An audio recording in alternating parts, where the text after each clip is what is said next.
Magandang umaga mga ka-happy hour. Narito ang mga balita para sa MBC TV Network News Update, 11 AM edition. Pasig LGU, nagumpisa na sa pamamahagi ng pamaskong handog sa mga residente. Sinimulan na ng pamahalaang lungsod ng Pasig ang pamamahagi ng pamaskong handog sa mga residente ng lungsod. Ngayong araw, dadayuhin ng distribution team ang Barangay Kapitolyo, Oranbo, Pinagbuhatan, Nagpayong, at San Antonio. Tulad ng nakagawian, araw-araw na magbabahay-bahay ang distribution team para ihatid ang pamaskong handog. May ibang schedule din ang pamamahagi sa mga nakatira sa condominium units. Ang bigay na pamaskong regalo ay naglalaman ng Noche Buena items na nagkakahalaga ng 702 pesos. Kahapon, unang pinagkalooban nito ang mga residente sa Barangay de la Paz, Pinagbuhatan, Nagpayong, at Santo Tomas.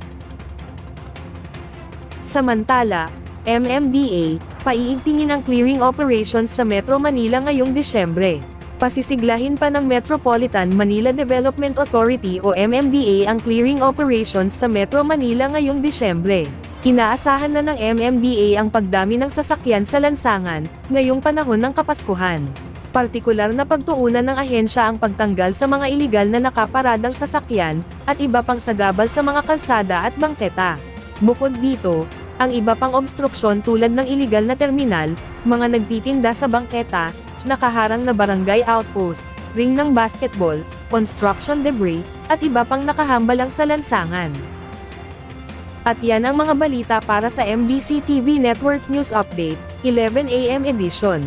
Abangan ang mga susunod na balitaan mamaya, para sa 2 PM edition.